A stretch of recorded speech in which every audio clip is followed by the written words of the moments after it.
In this video, I'm going to tell you how to become a real estate agent and is it all it's really cracked up to be? Stay tuned, it's YouTube for Agents.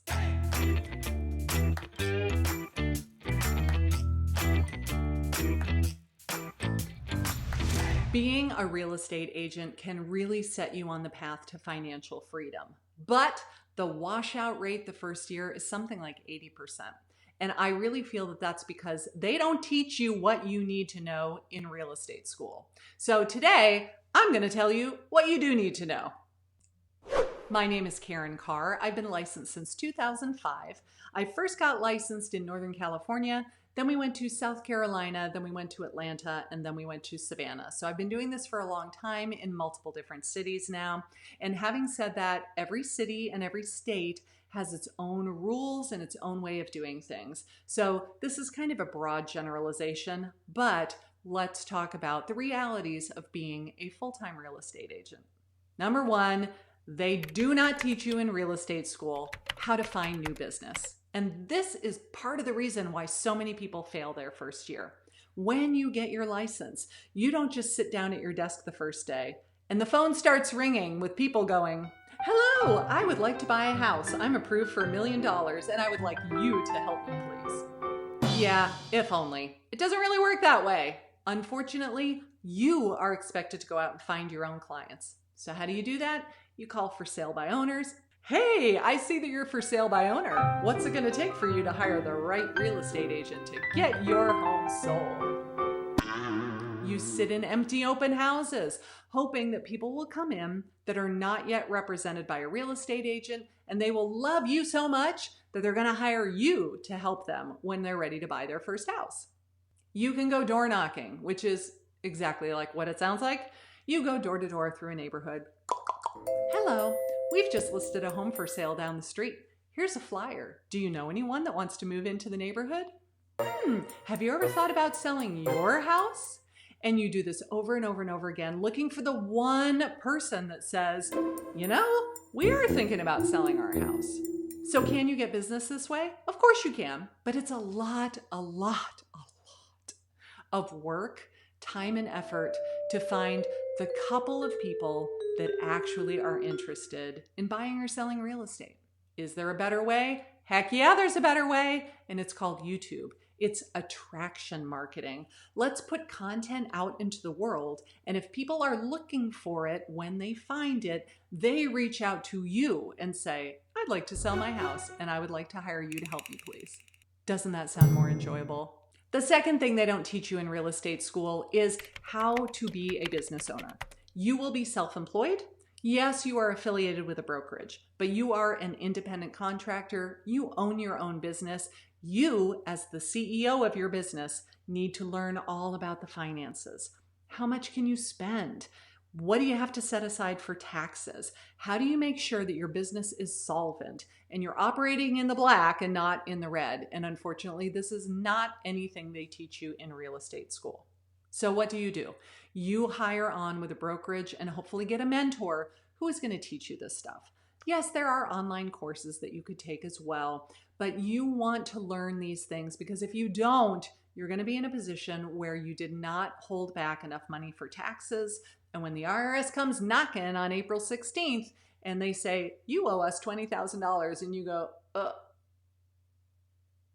"I don't have $20,000. It sucks to be you. What about brokerages? How do you know which brokerage to join? They are all different. We have very local mom and pop boutique style brokerages. We have huge national chains, and we have everybody in the middle. You're going to want to interview different companies and find out how much are you going to charge me to be there, because they all charge you money to be there. And what are you going to give me in exchange? So if they're going to charge you 30%, so every dollar that you make, you're going to keep 70%, they're going to keep 30%. What are you getting in exchange for that 30%? You're going to want to find out. There are brokerages that say, "We're only going to charge you like $350 per month to be here. Flat fee, it's not a percentage." Okay, awesome. What are you giving me in return? It's probably not very much. It's literally a place to hang your license and maybe, an office to use when you come in and meet with clients. but you're going to want to find out, what are you offering me in exchange for the money that I am giving you? When you are just starting out, it is really, really helpful to have a brokerage that will give you a website and an email management system and lead conversion tools, because money is tight. And as a real estate agent, you will get nickeled and dimed to death. That's just how it works. As an independent contractor, you pay for everything out of pocket. And again, they don't tell you that in real estate school. So your first year in business, you can expect to be paying a lot of money before you ever start bringing any money in. And that's another reason why I think so many people wash out the first year. So those are the cons. Let's talk about the pros. The pros are, you set your own schedule. If you don't want to work on Saturday, you don't work on Saturday. You don't answer to anybody. You don't have to tell them. You don't have to ask for their permission to take the day off. If you want to get your hair done on a Tuesday afternoon and you're going to block out from 1 to 4 o'clock, that's your prerogative. It's pretty awesome. If you have small children, when my daughter was 3 months old, that's when I got my license. There were many, many times where I had to go show a property and I brought her with me. I would just say to my client, yes, I can show you that property, but I don't have a babysitter. I'm going to have to bring my baby with me. Is that okay with you? Everybody said, oh, of course, bring the baby. We love babies. And so it's pretty cool that you're in a position where you can oftentimes bring your kids with you. If they're a little bit older, maybe they can just wait in the car for 5 or 10 minutes, but it certainly is a flexible job in that regard. Now, with this whole coronavirus situation going on, we are doing a lot of things virtually, which is even more convenient, quite honestly. If you get a program called Zoom and you and your client get on Zoom, in fact, I'm doing a listing presentation on Zoom where someone is thinking of selling their house. The plan is that we're both going to log on to Zoom at the same time on the same day. We will see each other face to face. We will do a video conference. I can ask all the questions that I need to ask. Why are you selling? Where are you going? Is it more important to you to sell fast or to sell for as much money as possible? You tell me your motivation. I'll tell you what I think the home is worth. She's going to walk through the house with her phone, giving me a tour of the house so that I can see what it looks like. And we will do this all virtually instead of doing it face to face. With technology these days, these tools not only are more convenient, but they are a better use of your time, because now I don't have to drive half an hour each way to her house. I literally just have to walk into my office, sit down, turn on my computer. Boom. Because you are your own boss, it's really up to you how much money you earn. If you want to only work 4 hours a day, you're going to be working smarter, not harder, trying to make the best use of those 4 hours. Now, if you've been following me for any length of time, you know that YouTube is my thing. I love me some YouTube, and here's why.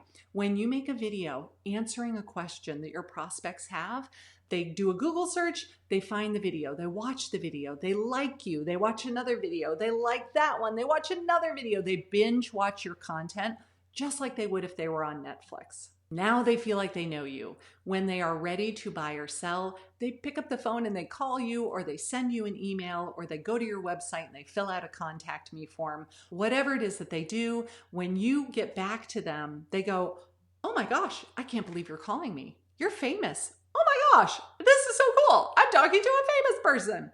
Which still cracks me up to this day. I still get those calls, and it's still funny to me that anyone thinks I'm famous, but they do, because they watch your YouTube channel and they feel like you are a celebrity.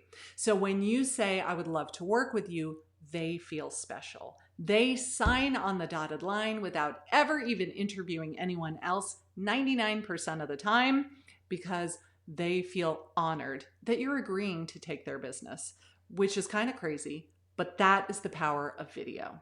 So if you are getting your real estate license and you want to start attracting business so that right from day one, you are not chasing people who don't want to talk to you. Instead, you are attracting clients who do want to work with you. YouTube is the way to go. I have a free 5-day masterclass called Turn Subscribers into Sales. And you can click this link right here, watch that 5-day masterclass, learn how you can do this for yourself. It's completely free, and you will never, ever, ever regret that first phone call when they call you and say, I want to hire you. If you liked this video, and I know you did because you're still here, I think you need to watch this one next, where I go into much more detail about the beauty of using